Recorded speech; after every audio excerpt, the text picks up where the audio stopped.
Thank you, everyone, for coming and joining us this evening. Charting our financial future focuses on the 2012 budget and maintaining municipal services within existing budget parameters. So one of the things is the legislative requirements of the financial plan. It's set out in the community charter. We have to adopt a financial plan prior to adopting our property tax rate bylaws, and we have to adopt property tax rate bylaws on or before May 15th of each year. So when it sometimes seems there's a bit of urgency, like now, that we need to keep moving and get this done, it's because we've got a legislative deadline to meet. Our financial plan must always be for 5 years. It needs to set out the proposed expenditures and funding sources, including debt, and it needs to provide for all of the transfers between reserves and how they're funding projects and other expenditures of the municipalities. And we also need to set out some revenue and tax policy and objective statements in our financial plan. And also finally, and certainly not least important, is that this community charter specifies that we must undertake a process of public consultation. Also, just to note, we adopt the financial plan prior to May 15th. We can amend that plan at any time during the year, so there's certainly instances where something comes up, we need to spend money for a different purpose, and we can amend the plan when we need to. So there's some flexibility to do that. The other aspect of the financial plan that's set out in the community charter is that we cannot have a deficit. The total of the proposed expenditures and transfers to other funds must be equal to the revenues of the municipality for the year. It's not an option. Our financial plan or budget always does balance to zero. We may or may not like how we got there, but it definitely always is balanced. And if in a particular financial year we find that our actual expenditures or transfers have exceeded the revenues for that particular year, we actually have to budget in the following year to make up that amount. So municipality, in theory, should always be 100% funded. Aside from the municipality collecting property taxes and what you see on your tax notice, we do have to collect taxes for other agencies, those being the Municipal Finance Authority, the Hospital Authority, BC Assessment, and the Squamish-Lillooet Regional District. The municipality collects those and remits them directly to those agencies. They don't appear as revenues for us. We don't show those in our budget. And it's about the same type of proportion. If you look on the pie chart on the left side of the screen for residential properties, about 57% of the tax we collect is for the municipality, and the balance goes to the other agencies. And the pie chart on the right shows the proportions that are collected for business and other types of properties here, but it's relatively the same as it is for residential properties. The other aspect that I wanted to show was the proposed distribution of property taxes between classes in 2012. This proportion does not change significantly from year to year.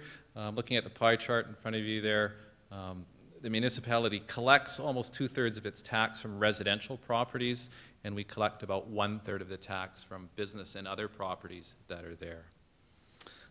Each year, we budget or forecast to collect the same proportion of property taxes from a particular group of property that existed in the prior year.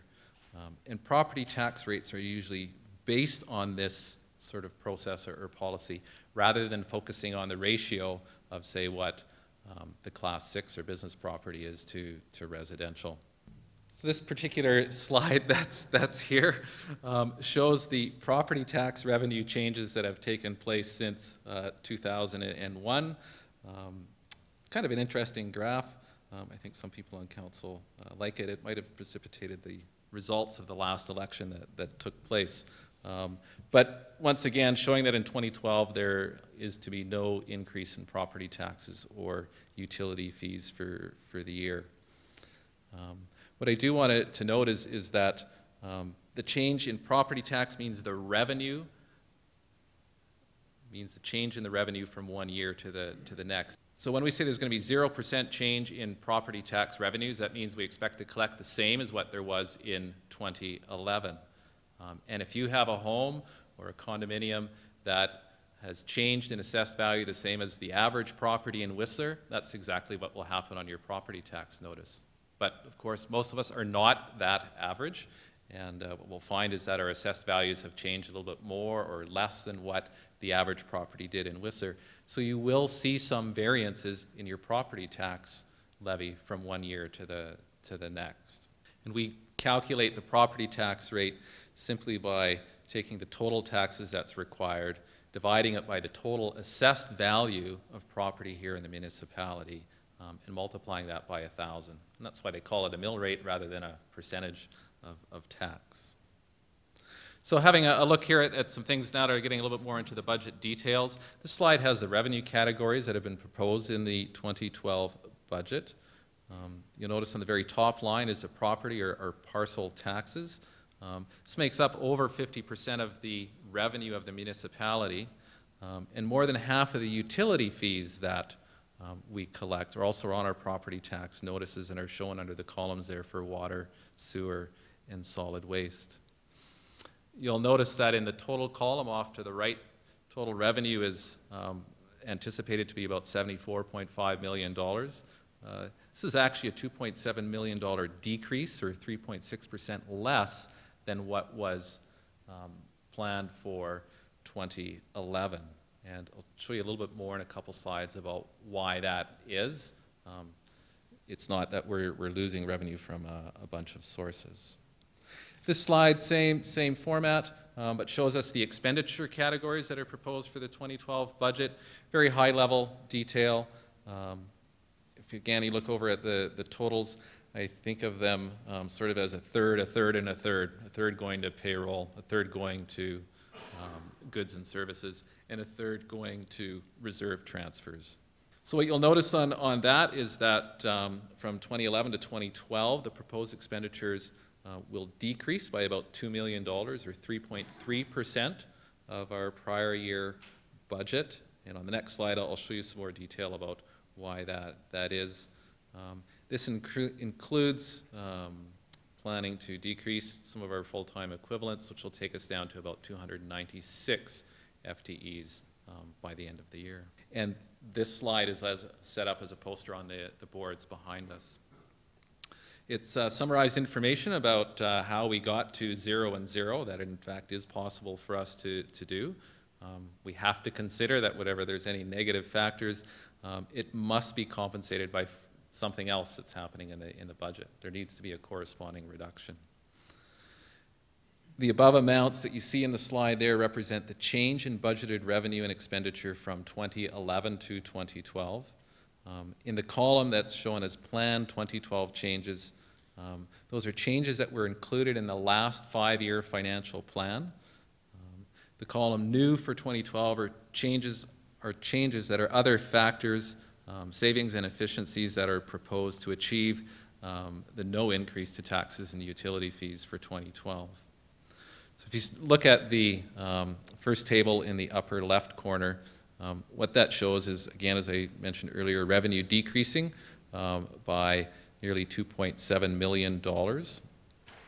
A lot of that is the result of the RMI revenue from the province, expected to decrease from $7.5 to $6.5 million. That was planned. We knew that was likely going to happen. Certainly the changes in the day lot pay parking have had an effect on our revenue and what funding is available from there to pay for some of our transit costs. But those items total up to a decrease of the $2.6 million. If you go to the next table in the upper right corner, this is the general fund expenditures and how they're expected to change. We'd planned for some significant reductions in transit costs in 2012. And our staff have been quite successful in making positive changes with transit. Not quite as much as what we hoped, but certainly moving in that direction. We've had some significant decreases in our goods and services and labor costs. A lot of that comes from the service review, but there's also other changes that we have made subsequent to that to save money for some of those things that we know are going to happen and have a negative impact on our bottom line. One of that being inflation. We've estimated an amount of 2% as an increase on our overall budget, or about $412,000. That's the most that we could really seem to afford, and that's what we've included in the budget. And we haven't had added to our budget for the last 3 or 4 years an amount for inflation.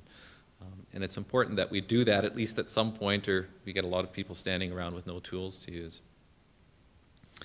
Down in the lower left-hand corner, the smaller box that's there, this represents changes for other funds, expenditures, and transfers to reserves. You'll note that in the Plan 2012 column, there's a decrease in reserve contributions of $750,000. That is primarily attributed to the decrease in RMI funding that's showing in the table above. Not that we are decreasing our reserve contributions in 2012. We are maintaining them at the same levels that we have achieved in the past couple of years, which is somewhat based on the 20% of property tax revenue. And on the table over to the lower right-hand corner of the screen, it's just a summary of those various changes to show that we can add them up and actually achieve the net 0 and 0 guideline that we've been asked to achieve. How the RMI, or the Resort Municipality Initiative grant, is used to pay for expenditures in the municipality, or how it's proposed for 2012. About 53% of it is now being used for what we categorize as operating expenditures. A lot of that is festivals, events, and animation. But RMI also does fund costs such as a village host, some of the fee-for-service agreements that we have. So it's not all used by that. Plus there's about 40% that goes to project funding. And when the RMI money that we receive during the year, if it's not spent, it needs to be placed in a reserve until it's required to fund appropriate expenditures. Smaller amount of money, usually about half of what the RMI is, again used to fund operating expenditures, certain projects, and also external partner costs, which is primarily Tourism Whistler, uses that or accesses that money via the municipality. Some of the things that are operating costs that are funded by the HRT are part of the village shuttle cost, some of the RCMP overtime costs that we incur as well. So the municipality does have some long-term debt, about $26 million, with annual payments of about $2 million being principal and interest. All debt that's greater than 5 years must be financed by way of the Municipal Finance Authority. It's not optional for us to go to any private financial institutions, chartered banks or credit unions or whatnot. We must borrow the money through the MFA. Provides certainty for all of the municipalities in the province to be able to borrow money. And the MFA has an excellent credit rating and therefore is able to obtain funds for municipalities to use at a good rate. There's no long-term debt that's contemplated in the proposed 5-year financial plan, and we don't have any long-term debt that's coming up for renewal in the next 5 years. The most recent debt that we were taking on was late 2007, 2008. It's usually in 10-year increments before a renewal comes about, so 2018 is probably when we'd be looking at renewing some of those agreements with MFA.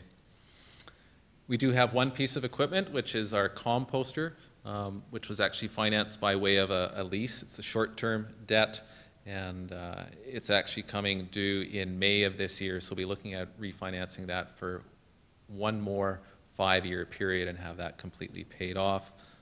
Good news there is that rates were 5 or 6% when we first financed the composter. We're probably down to 2 or 3% at this time, and that will provide some good help for the solid waste fund, which struggles to generate as much revenues as we would like to get from it. So that brings me on to the project expenditures. I have a slide here just of a high-level summary of what the total project costs are proposed for 2012. That's the bold column over on the far right-hand side. Also got actuals for 2007 through 2010, plus the budget that had been adopted for 2011. You'll notice on the very bottom the total project costs are trending downwards. We've had a high in this period for 2008 of $57 million. a lot of that being the water treatment plant, trending down to about $17 million in 2012. And that downward trend actually continues into the rest of the years in the 5-year financial plan. I would also note that about $4 million of the project costs in 2012 are actually for projects that were budgeted in 2011 and have now carried on into 2012. And the total of those projects is still within the budget that was approved for 2011, so it's not that we're just extending an increased cost into the next year, just the timing of when the project expenditures are actually being incurred. So somewhat related to the projects are reserves. Perhaps the hardest part of our municipal finance to understand how are these things actually used. And all projects, with the exception of a rare few, are funded from reserves and or external sources. So there's nothing in our operating budget that includes project costs. And we can roughly categorize our projects as capital, infrastructure maintenance, or non-capital. And we have specific reserves to fund each of those types of projects. So if we're looking on the slide there, starting on the upper left, the municipality receives revenue from its various categories that we had showed earlier. We use a lot of that, moving directly down, to pay for our operating costs of the municipality.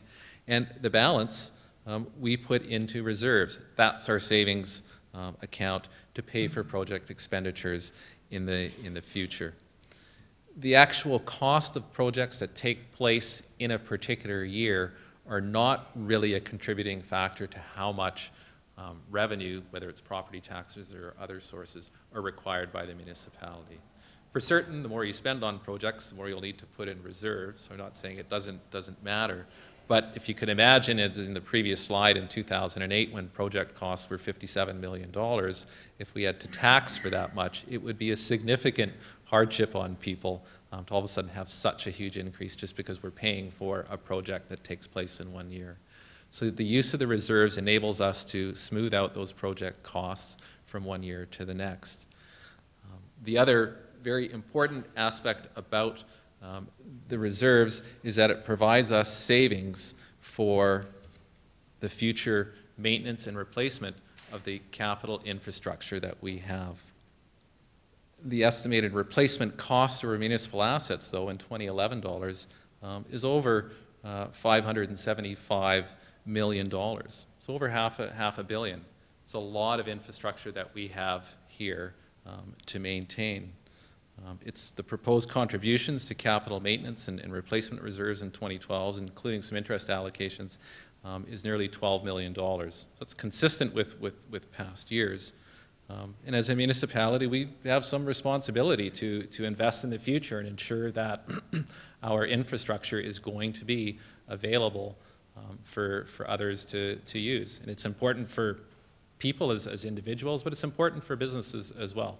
Business can't function if there's infrastructure falling down around them. If you're in Montreal and a bridge is collapsing, not a good thing to drive your economy. So how much money can and should be saved for future infrastructure maintenance and replacement? We have often commented on using a percentage of our property taxes as a basis for determining how much to contribute to our reserves. I think it has served us very well. We have, relative to many other municipalities, healthy reserve balances. On the other hand, it doesn't really give us a balance that we're working towards. How much you contribute into it is somewhat affected by how much you're paying out from any particular year. So we've been looking at information to see, well, what can we do to identify balances in our reserves that we want to work towards. And one of the things that we've compiled over the past few years is information about our capital assets, what their estimated useful lives are, and working towards a model where we could consider contributions based on the estimated future replacement cost of those assets going out into the future, and then actually indexing what those replacement costs are based either on construction indices or other sort of standard industry rates to determine how much is something going to cost to replace in 10, 20, 30 years. And it's a significant amount of money for us to have to plan to manage. So it's a work in progress for us. I think there's lots of more quality we can add to the information to make it more useful. But suggesting that we do that in order to work towards balances that we're actually trying to achieve, and then being able to understand, are we actually moving away or towards achieving those balances? And that's going to bring me to sort of the last topic that I wanted to touch on in the presentation here, which had to do with our financial planning process.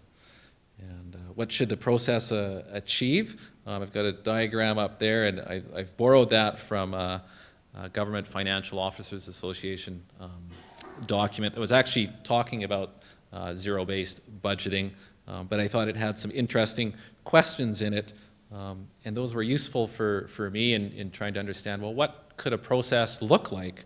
So some of the things they talk about in the article and things that we'd want to consider is question one is, what are the priorities? What can the municipality do to make a positive difference in for the community or in the lives of the people who live here? What's the quality or quantity of the services that are being asked for? And to look at determinants of efficiency for services that we're providing. What sort of process or skills or technology are required? And using those sort of planning questions helps us in our budgeting process, helps us understand, well, what is it that we should do, and not just doing something because, well, that's what we did last year. How much do we want to allocate towards something? Is this a high priority, low priority? And what's the quality of the service that's required to come from that? And also, are the inputs that we have to put into something to provide or create a service, are they reasonable compared to the outputs that we're going to get from that? And above all, we always need to consider what's affordable for us as a community. So when sort of looking at that and thinking about what a process could look like, go to the next slide, we'd come up with this particular diagram as a suggested process for financial planning for 2013 onward. Quite a bit more involved than what we've had in the past. It provides for the municipality to be looking internally on how did we perform, using community surveys to ask yourselves, how did the municipality perform? Reporting out our annual report or quarterly reporting, and using performance targets to measure whether we're really doing what we set out to do or not. Using options like town hall meetings, this sort of format, online information to engage our community somewhat more, to get feedback. That will help us develop priorities. We can create financial plan guidelines from that. Staff can develop options that we can then bring back and ask, what do we feel is the most reasonable way to move forward and meet the needs that have been identified? And at the end, we've got a financial plan that is prepared before the year actually starts, because budgeting during the year is a little odd for me sometimes. And then the cycle begins again. So when we finished even just with 2012, by May, June, we want to start beginning the process for planning our next financial plan, which will need to be done prior to January of 2013. And other than just a process to follow, what I would hope that this will provide for us is more accountability. The RMOW is reporting out about what was planned, what actually happened. We've set performance targets that we're wanting to meet, so it's not just sufficient that we're on budget, but that we actually did what we set out to do. That there's some transparency to it. Information is complete, it's timely, it's concise, that we provide understandable information for people, which includes prior year actuals, and all of the feedback that we get from you is provided to the Finance and Audit Committee for discussion. And you can also find information or responses to feedback on our website at whistler.ca/budget. There's information there, such as the slides and the posters that are up here at this event will be there. So with that, I want to thank you for your patience in listening to me go through this. And I think staff, mayor, and council are all available for questions after this. We can wander around and look through the poster gallery that we've got there, and then reconvene at our tables and talk about a few questions and come up with some questions to ask us. Thank you very much.